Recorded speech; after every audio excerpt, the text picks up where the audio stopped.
आपने क्लास 5 तक पढ़ा होगा, ठीक है ना, नाउन प्रोनाउन ये सब, ठीक है। खैर जितना भी आपने पढ़ा है वो एक बार हम रिवाइज करेंगे, ब्रशअप करेंगे, ठीक है। सबसे पहली चीज, कोई भी आप भाषा ले लो, पंजाबी ले लो, हिंदी ले लो, मराठी ले लो, इंग्लिश ले लो, कोई भी भाषा कैसे बनती है? छोटे छोटे शब्दों से बनती है, वर्ड से बनती है, और इन्हीं शब्दों किस शब्द के बाद कौन सा शब्द आएगा, किस शब्द को पहले लिखना है, किस शब्द को बाद में लिखना है, ये कौन बताता है? उस भाषा का व्याकरण होगा, ग्रामर होगा, वही तो बताएगा कि इस वर्ड्स के बाद या इस शब्द के बाद आपको ये लिखना है, ठीक है। तो इंग्लिश क्या है?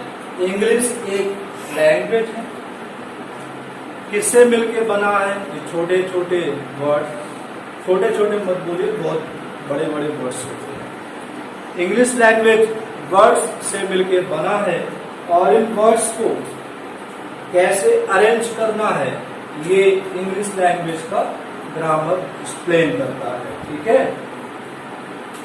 तो हम पढ़ेंगे, बिल्कुल जीरो से स्टार्ट करेंगे, बिल्कुल जीरो से स्टार्ट करने वाले हैं।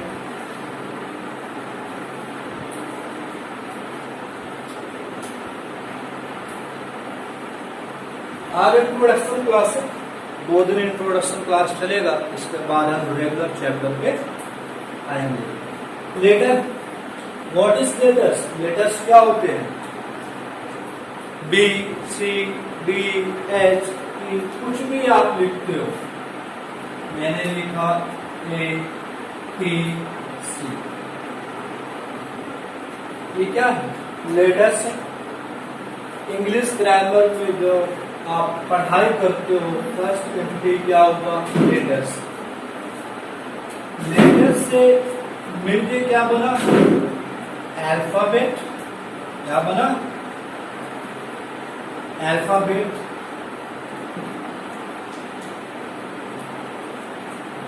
लेटर्स से मिलके क्या बना? अल्फाबेट। इन्हीं लेटर्स को अगर हम एक अरेंजमेंट में A to Z फॉर्म में लिखते हैं, उन्हीं को आप बोलते हैं अल्फाबेट। इंग्लिश में आपने पढ़ा होगा ना 26 अल्फाबेट है, ठीक है। तो लेटर्स, इसके बाद अल्फाबेट, इसके बाद वर्ड्स। वर्ड क्या होते हैं? Word is a collection of letters. मैंने क्या बोला? जो शब्द होता है वो अक्षरों का समूह होता है, लेकिन अक्षरों से मिला के जो आप शब्द बनाओगे उसका कुछ ना कुछ मीनिंग निकलना चाहिए। कहने का मतलब वर्ड क्या है? Word is a group of या फिर collection of letters which gives certain meaning. कहने का मतलब वर्ड तो लेटर्स का कलेक्शन है, इसमें कोई दिक्कत नहीं है, लेकिन हम ऐसा कलेक्शन बनाए जिनका कि कुछ मतलब हो, जिनका कुछ अर्थ निकलना चाहिए। अब सपोज मैंने ए बी सी लेके एक वर्ड बनाया, कैट। कैट क्या है? कैट एक वर्ड है जिसमें कि 3 लेटर्स सी ए टी का कलेक्शन है, उसको हम वर्ड बोलेंगे। ये सही है, वर्ड है, कोई दिक्कत नहीं है। ए सी टी एक्ट, ये भी एक वर्ड है।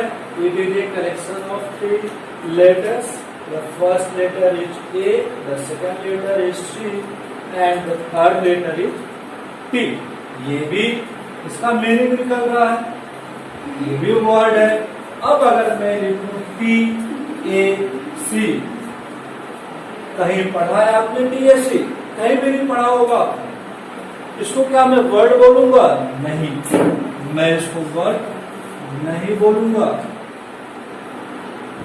सो हमने क्या बोला? इंग्लिश में जब आप पढ़ाई करते हो तो पहला क्या होता है लेटर्स। लेटर्स को एक अरेंजमेंट में आप जब इंग्लिश लैंग्वेज में लिखते हो तो क्या बोलते हो, व्हाट वी से अल्फाबेट। वर्ड क्या होते हैं, word is a collection of letters which gives certain meaning. ठीक है, कहने का मतलब वर्ड क्या होता है, वर्ड अक्षरों का समूह होता है जो कि कुछ ना कुछ सार्थक अर्थ देते हैं। ठीक है, वर्ड के बाद क्या होता है,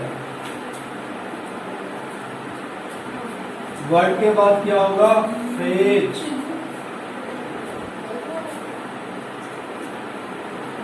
अभी मैं उपयुक्त तौर पे बता रहा हूं फ्रेज क्या होते हैं। सपोज मार्केट में एक फल की दुकान है, मार्केट में यही मैं चौराहे पे गया, फल की दुकान है, दुकानदार से मैंने बोला 2 एप्पल। मैंने क्या बोला दुकानदार को, 2 एप्पल। अब दुकानदार का तो दिमाग काम करेगा ही नहीं, वो बोलेगा 2 एप्पल, सोचेगा 2 एप्पल क्या बोल रहा है ये, भाई 2 एप्पल का मैं क्या करूं, इसको दूं, ये खाएगा घर ले जाएगा, कुछ बता ही नहीं रहा, केवल 2 एप्पल बोल रहा है।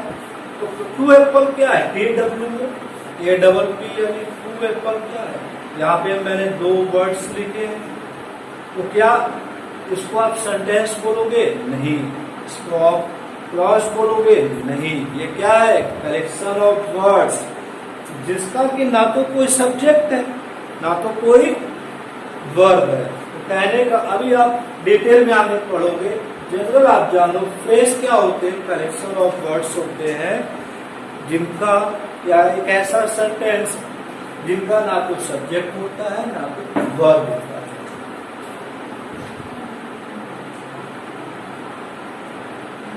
क्लॉज, क्लॉज क्या होते हैं। अब सपोज 2 एप्पल के पहले मैंने क्या बोला, आई विल टेक एप्पल। मैंने क्या बोला कि भाई मैं 2 सेब लूंगा, आई विल टेक एप्पल। उसको भी समझ में आ गया कि सेंटेंस का सब्जेक्ट है आई, टेक वर्ब है यानी कि इस सेंटेंस का एक सब्जेक्ट है, एक वर्ब है, तो इसको हम क्या बोलेंगे, क्लॉज। क्लॉज के बाद आपका आता है सेंटेंस। क्लॉज के बाद क्या आता है आपका, सेंटेंस। ठीक है, तो वर्ड तक आपको सभी को मालूम है, वर्ड तक आपको सभी को मालूम है लेटर्स क्या होते हैं, अल्फाबेट क्या होते हैं, वर्ड क्या होते हैं। वर्ड के बाद वर्ड से मिलके बनता है फ्रेज। उसी फ्रेज में जब सब्जेक्ट वर्ब रिएक्ट हो जाता है तो उसे क्या बोलते हैं, क्लॉज। और कोई भी क्लॉज का अगर डेफिनेट मीनिंग कुछ मालूम होता है तो उसको क्या बोलते हो आप, सेंटेंस। लेकिन इन फ्रेज क्लॉज सेंटेंस को पढ़ने से पहले आपके नॉलेज में 8 पार्ट्स ऑफ स्पीच के बारे में आइडिया होना चाहिए। ये क्या बोला, 8 पार्ट्स ऑफ स्पीच। इसको लिख रहा हूं,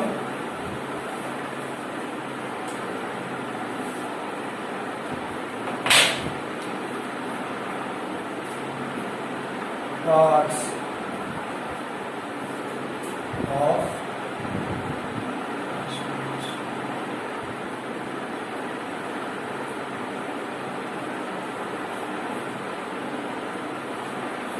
The first one is noun, pronoun,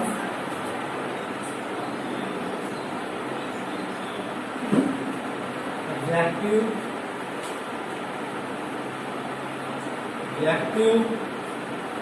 verb,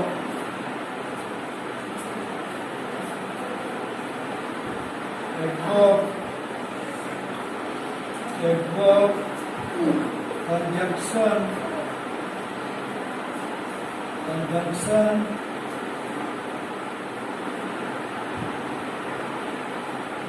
preposition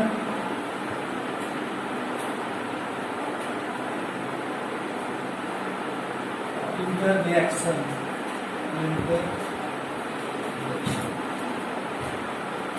मैंने क्या लिखा? Its parts of speech. Now pronoun, adjective, verb, adverb, conjunction, preposition, interjection. ठीक है।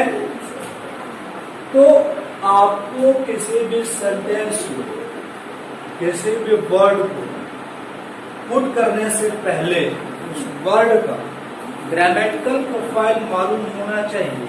ग्रामेटिकल प्रोफाइल का मतलब क्या हुआ? कौन सा वर्ड सब्जेक्ट बनेगा, कौन सा वर्ड ऑब्जेक्ट बनेगा, कौन सा वर्ड नाउन है, कौन सा वर्ड प्रोनाउन है, कौन सा वर्ड एडजेक्टिव है, कौन सा वर्ड एडवर्ब है, कौन सा वर्ड एडवर्ब है, कौन सा वर्ड कंजंक्शन है जो कि दो सेंटेंस को जोड़ता है, कौन सा वर्ड प्रीपोजिशन है, कौन सा वर्ड इंटरजेक्शन है। ठीक है। तो पहले का मतलब किसी भी सेंटेंस में जो वर्ड की प्लेसिंग होती है इन्हीं बेसिस पे होती है। इसको आपको दिमाग में रखना है।